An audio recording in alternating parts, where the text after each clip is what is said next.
رمضان المبارک میں کسی غریب کی مدد کرنی ہے تو ساتھ اس کی عزت بھی کرنی۔ نبی پاک علیہ السلام کے دروازے پر جب یہ جملہ ایک ہے لیکن بڑا قیمتی ہے، صحابہ کہتے ہیں جب ہم دروازہ رسول پہ جاتے تھے خیرات بھی ملتی تھی اور عزت بھی ملتی تھی۔ خود بھیک دے خود ہی کہیں منگتے کا بھلا ہو، خیرات بھی ملتی تھی اور عزت بھی ملتی تھی۔ نبی پاک ساتھ عزت بھی دیتے تھے، مسکین کو غریب کو دیں اور خیر خائی کریں۔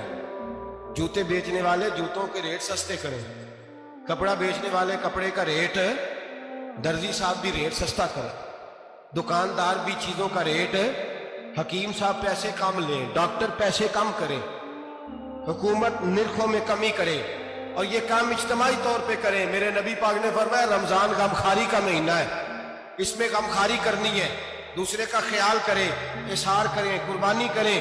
یہاں ہر چیز کا ریٹ بڑھ جاتا ہے رمضان شریف میں، ہر آدمی کہتا میرا سیزن آ گیا ہے، توجہ بڑھائیں، خیال کریں، غمخواری کا مہینہ ہے۔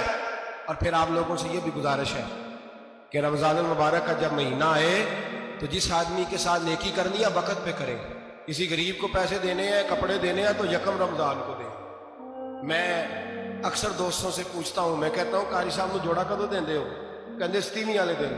میں کہا مینوں لگ گئی سمجھ، تہاڈی سازش ہے کدھر سواں کے پا نہ لگے، ایویں مولوی چودھری صاحب دے نال دے کپڑے پا لے تے کتنے لکھے اینوں دینا ہے 27۔ تسی دسو 27 والے دن کو درزی سی کے دیندا ہے، انہوں 3 گنا بھی پیسے دئیے تو کہندا جڑے باقی نے انہاں دے نہیں بٹن پہ لگ دے میرے کو، کتھوں جوڑا سی کے؟ تو کس دن دیتے ہو قاری صاحب؟ کیا مقصد ہے؟ پہننے کے لیے دے رہے ہو یا اس لیے دے رہے ہو کہ نہ پہن سکے؟ تو بھائی آپ جب کسی کو کچھ چیز دیں گے تو کب دیں گے؟ جب وہ استعمال کر سکے۔ غریب کو لوگ فطرانہ دینے جاتے ہیں عید سے ایک دن پہلے، تو کیا کرے گا اس کا؟ نہ تو کپڑے خرید سکا نہ روٹی لا سکا، بلکہ میرے حضرت صاحب فرماتے ہیں رمضان سے پہلے دے دو، رمضان کی نیت کر کے رمضان سے 1-2 دن پہلے دے دو، اللہ رمضان جتنا ثواب ہی عطا فرمائے گا۔ رمضان سے پہلے دو جس کو کچھ ہے دن، قبل از وقت تیاری کر۔ میرے قبلہ حضرت صاحب فرمایا کرتے اپنے کپڑے بعد میں، غریب کے بچوں کے کپڑے پہلے، اپنے گھر کی ضروریات بعد میں، غریبوں کی ضروریات، اس لیے کہ اللہ پاک نے ان کا رزق بھی ہمارے گھر بھیج دیا، ہماری ڈیوٹی لگائی ہے کہ تم نے بانٹنے والے بنو، اور یہ ذہن بنائے کہ پتہ نہیں کس کا حصہ تھا جو اللہ نے میرے گھر بھیجا، یہ ذہن بنا کے بعد، اور جس کو دینے جائیں ہاں آپ کو اجازت ہے تھوڑا بہت پتہ کرنے کی، لیکن تھوڑا بہت تفتیش کرنے کی اجازت، بال کی کھال اتارنے کی اجازت۔ میں نے دیکھا ہے لوگ غریبوں کا انٹرویو لیتے ہیں، تیرا تو فلانا کمانے والا نہیں، تیرا تو فلاں بچہ، او بھائی بہت سارے غریب ایسے ہیں، بڑے ہیں جو کمانے کی کوشش کرتے ہیں لیکن ان کا سبب نہیں بنتا۔ ہاں ہے ایسے لوگ جو سعودی عرب چلے گئے ہیں، کہتے ہیں تیرا تو فلاں باہر نہیں گیا، گیا ہے، لیکن سارے سعودی عرب جانے والے بھی مال کمانے کی طاقت نہیں رکھتے، کئی وہاں بھی بیٹھ کے بیچارے قرضوں میں الجھے ہوئے ہیں، وہاں والوں کے ظلم کا شکار ہے، بہت ساری آزمائشوں میں تو تفتیش عطا فرماتا ہے۔ تو نیت دیکھ تیری کس طرح کی، تو میرے بھائی غریب کو دیں، قبل از وقت دیں۔ رمضان مبارک میں چوتھا کام، بعد آخری اور چوتھا کام سنیں، رمضان میں دین سیکھیں۔ شیطان قید ہوتا ہے زیادہ سے زیادہ، اور جب آدمیوں کا پیٹ خالی ہوتا ہے نا تو ذہن جو ہوتا ہے نا وہ بھی اس کا فریش ہوتا ہے، اس میں کوشش کریں دین سیکھنے کی۔ میرے نبی کریم صلی اللہ علیہ وسلم نے اس دین کو علم کا دین قرار دیا ہے، شعور کا دین قرار دیا ہے، فہم کا دین قرار دیا ہے۔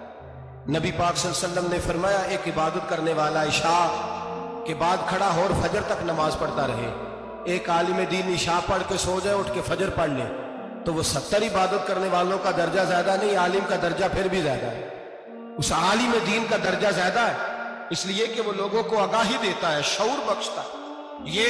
یہ دین جو ہے یہ، اور نبی پاک صلی اللہ علیہ وسلم نے فرمایا عبادت کرنے والے پر عالم کا درجہ اتنا ہی زیادہ ہے جتنا میرا درجہ اپنے غلاموں پر زیادہ ہے۔ عالم کو حضور نے اتنا بڑا مقام دیا، دین سیکھیں، شعور حاصل کریں، یہ فقاہت کا دین ہے، شعور حاصل کرنے کا دین ہے۔ اور نبی پاک صلی اللہ علیہ وسلم نے فرمایا دین کی ایک بات سیکھ لینا 1000 نفل پڑھنے سے زیادہ درجہ رکھتی ہے، دین کی ایک بات سیکھ لینا 1000 جنازے میں شرکت سے زیادہ درجہ رکھتی ہے، دین کی ایک بات سیکھ لینا، میرے نبی پاک صلی اللہ تعالیٰ علیہ وسلم ارشاد فرماتے 1000 مریض کی عیادت کرنے سے زیادہ درجہ رکھتی ہے۔ فرمایا جس نے رات کے ایک لمحے میں دین کی ایک بات سیکھی اللہ اسے ساری رات عبادت کرنے سے زیادہ ثواب عطا فرمائے گا۔ میرے ایسا فرمایا کرتے جب سیکھنے والے کو یہ ثواب ملے گا تو بتائیے سکھانے والے کو کتنا ثواب ملے، اسے اللہ کتنا درد۔ رمضان آ رہا ہے، شیطان قید ہے، دین پھیلانے کی کوشش کریں، جد و جہد کریں۔ بڑی نیند آتی ہے فجر پڑھ کے، لیکن اگر کسی کا ارادہ بن جائے کہ دین سیکھنا بھی ہے اور دین بچوں کو، تو پھر کوئی نیند غلبہ۔ ایک مثال ایک عالم نے سمجھائی، کوئی بزرگ تھے درویش عالم، ان کے پاس ایک عورت آئی، کہنے لگی میں بچوں کو سویرے بڑا جگاتی ہوں، بچے جاگتے نہیں نماز کے لیے۔ بڑا عجیب جواب دیا بزرگوں نے، درویش نے عالم نے، کہنے لگے بی بی کیوں نہیں جاگتے، جگایا کر، بیدار کیا کر، اٹھایا کر۔ کہنے لگی بڑی جدوجہد کرتی ہوں، اٹھتے نہیں، بیدار نہیں ہوتے۔ اللہ والے تھے نا۔ کہنے لگے یہ بتا اگر اس کمرے میں آگ لگ جائے تو پھر بچوں کو کیسے بیدار کرے گی؟ آگ سے بچانے کے لیے کیا کرے گی؟ پھر تو بالوں سے پکڑ بھی گھسیٹنا پڑا تو گھسیٹ کے کمرے سے لاؤں گی، پھر تو چوٹیں لگتی ہیں تو لگ جائے، پھر میں پرواہ نہیں کروں گی۔ آپ فرمانے لگے یوں سمجھ لے جہنم کی آگ جل رہی ہے، اگر تیرے بچے نے نماز نہ پڑھی تو آگ لگ جائے گی، اگر اس نے عبادت نہ کی تو اسے آگ، اب جیسے بھی تجھے اٹھانا پڑتا ہے اٹھا گھسیٹ کے باہر لا، لیکن اس کی نماز قضا۔ نیند بڑی آ رہی ہے سویرے، لیکن اگر دین نہ سیکھا تو مشکل ہو جائے گی۔ جیسے بھی اپنے آپ کو جگانا چاہیے، ہمت کرنی چاہیے، دلیری کرنی چاہیے۔ ہمیشہ مدحت خیر الانام میں گزرے۔ احمد کبیر رفاعی کہتے میں گزر رہا تھا، ایک دن میرے ساتھ ایسا ہوا کہ میں گزر رہا تھا کھیت کے اندر سے، ادھر بھی پانی تھا ادھر بھی پانی تھا۔ ہوتا ہے نا پانی پانی ہوتا ہے فصلوں میں کئی دفعہ، کب ہوتا ہے زیادہ پانی؟ نہیں جب کدو کری ہے جی، اور جب کدو کرتے ہیں نا تو دونوں جانب پانی بھرا ہوتا ہے نا جی، وہ ٹریکٹر بھی پانی میں چلتا ہے۔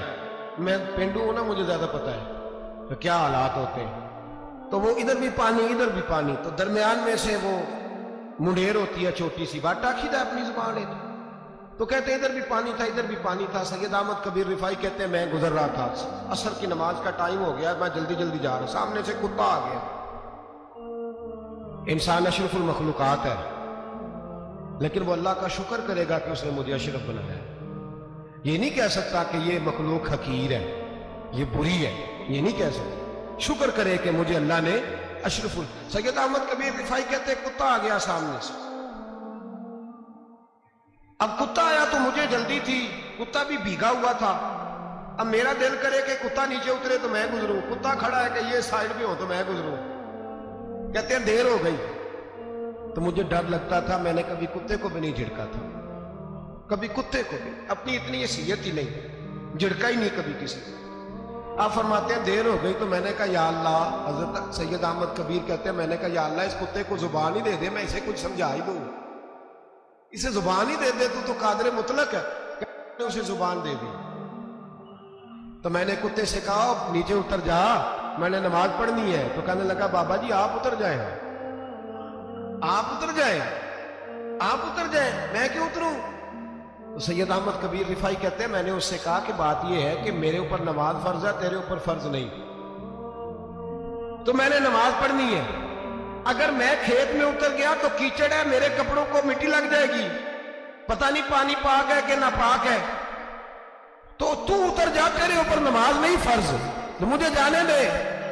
تو سید احمد کبیر رفاعی کہتے ہیں اس نے ایسی بات کی کہ میرے اوپر وجد طاری ہو گئی، کتے نے بات کی تو میں کانپنے لگا۔ راتی جاگے شیخ صدامے، راتی جاگ دے کتے تیتھوں کتے، مالک دا در مول نہ چھڑ دے، پاویں مارو 100 جتے تیتھوں کتے، وہ ایک برکی دا قدر پچھانن، پاویں مالک ہو من ستے تیتھوں کتے، رکھا سکھا کھا دنے جار رکھاں وچ ستے تے تیتھوں اتے، اٹھ بلیا چل یار منا لے نہیں تے بازی لے گئے نہیں کتے، اٹھ بلیا چل یار منا لے نہیں تے بازی لے گئے کتے تے تیتھوں اتے۔